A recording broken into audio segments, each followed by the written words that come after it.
Bueno, buenas noches, bienvenidos. Perdón, pero lo quería contar, ¿está mal? Porque me miran mis compañeros como, ¿por qué contaste eso? Tenía ganas de contarlo.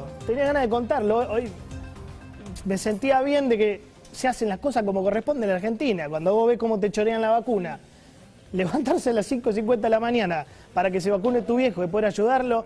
Pero bueno, la culpa es tuya otra vez. La culpa es tuya otra vez. Siempre la culpa es tuya. Capítulo 1000. A ver, ¿se robaron las vacunas? No importa. ¿Hicimos una cuarentena eterna? No importa. ¿Rompimos con Pfizer? No importa. ¿Faltan testeos? No importa. La culpa es tuya. La culpa siempre en la Argentina la tiene la gente porque el gobierno hace todo bien. Hace todo bien. El tuit de ayer de Kreplak, viceministro de Salud de la provincia de Buenos Aires, es tan clarito, ¿no? Siempre echándole la culpa a la gente. Es el día con más casos de COVID desde que empezó la pandemia. Y volviendo de Mar del Plata, me encuentro con esta imagen. Y mostraba el videíto, ¿no? De la gente cómo se iba para Mar del Plata, como a propósito, para contagiarse a propósito, como si fuera para joderle la vida a los demás. Bueno, otra vez la sociedad argentina funciona como chivo expiatorio. Primero eran los chetos que traían el virus, ¿te acordás? El tuit de Marcelo Saín, ex ministro de Seguridad de Santa Fe. No solo buscamos y traemos a estos chetos en aviones, sino que usamos los kits de testeo en ellos. Después la culpa era de los runners. Luis Cámara, un infectólogo, asesor del gobierno, dijo: los runners son unos millennials estúpidos que se dan besos en el espejo. Esta histeria porteña nos está volviendo locos a todos, decía este infectólogo, ¿no? El mismo presidente se enojó, me acuerdo, con la gente que quería hacer deporte. Dijo: querían salir a correr, salgan a correr. Querían salir a pasear, salgan a pasear. Querían locales de ropa abiertos, abran los locales. Pero estas son las consecuencias. Otra vez la culpa la tenés vos. Y después, me acuerdo, llegó el turno del ministro Sergio Berni, que dijo: me sentí el más grande de todos los P cuando vi a los runners. Siempre la culpa la tenés vos en la Argentina. Incluso el presidente una vez, te vas a acordar de esto, contó que llamó a Rodríguez Larreta y lo retó. Mirá.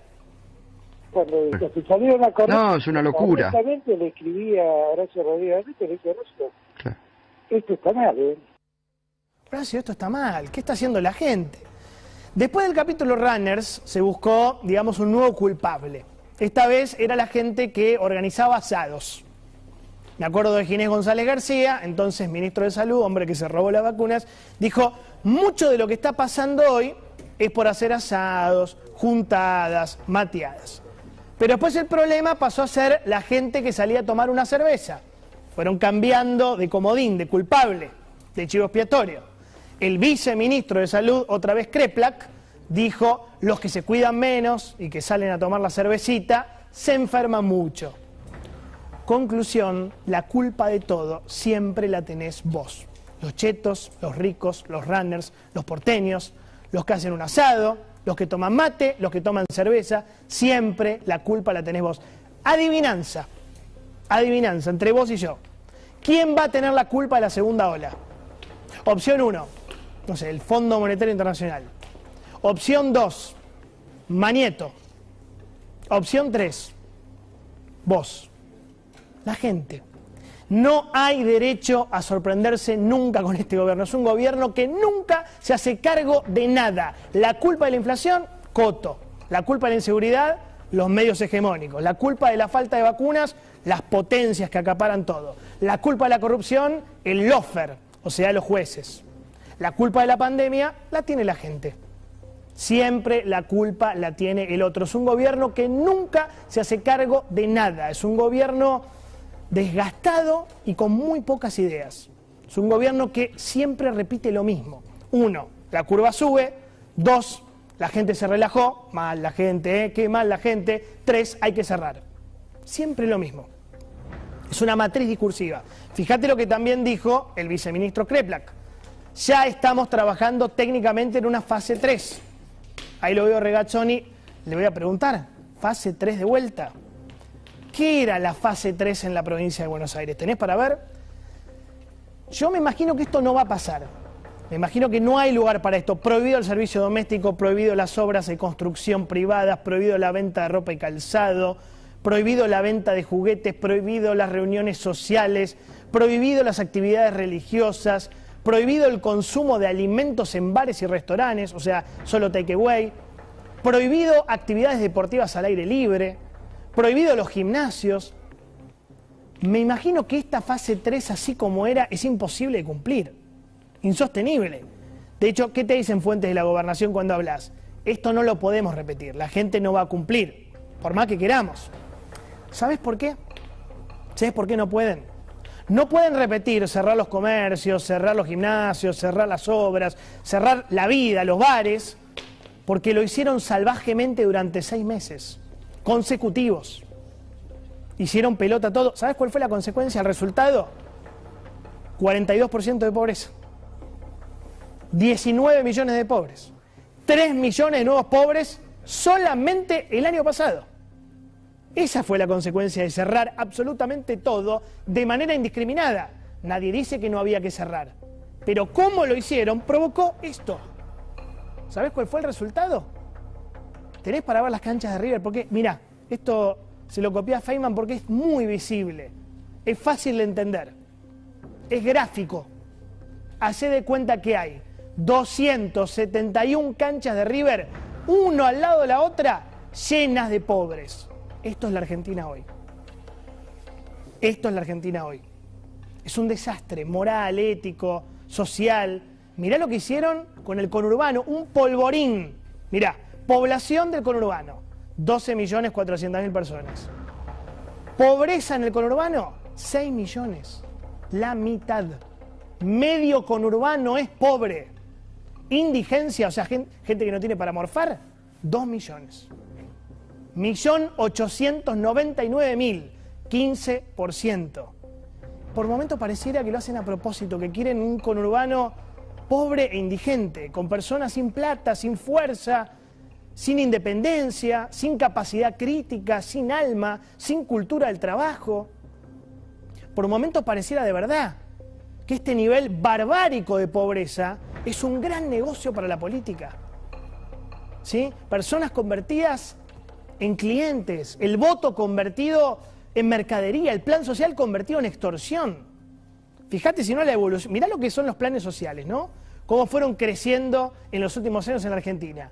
Yo te lo decía ayer, con Alfonsín en el 83 había 800.000 cajas pan y nada más.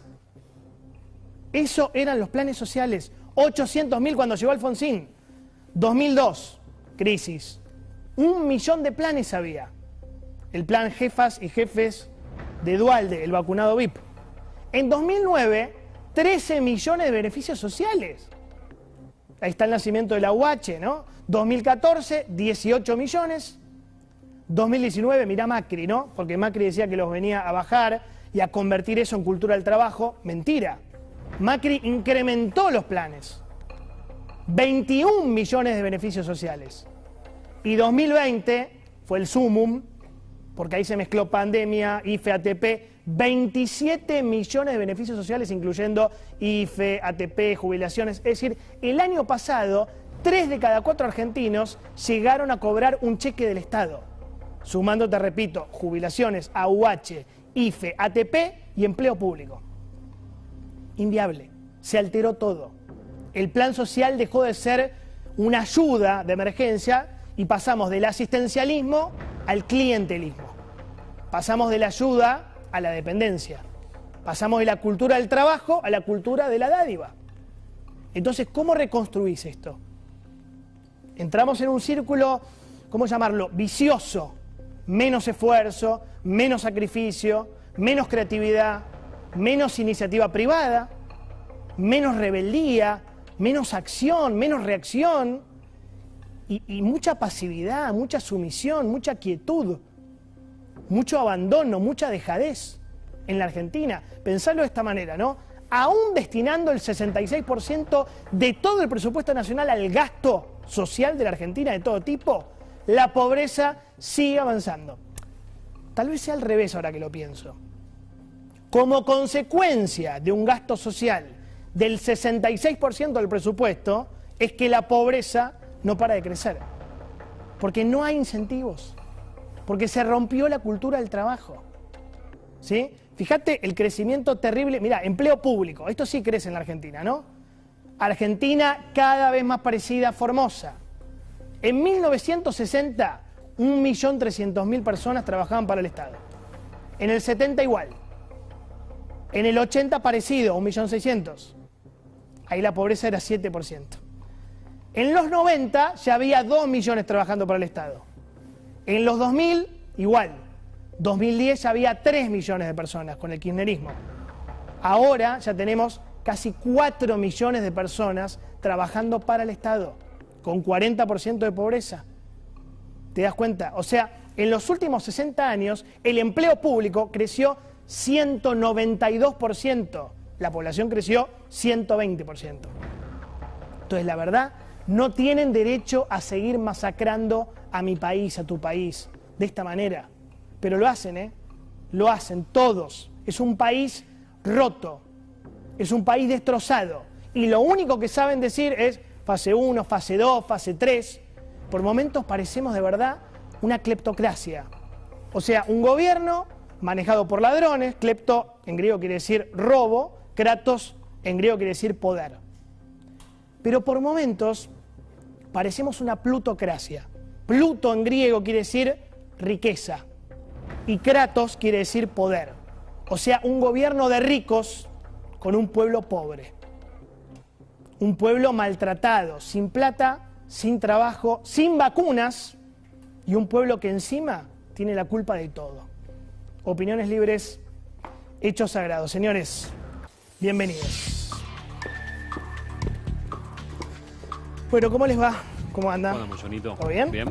¿Cómo estamos? Bien, ¿ustedes? ¿Cómo estamos, Johnny?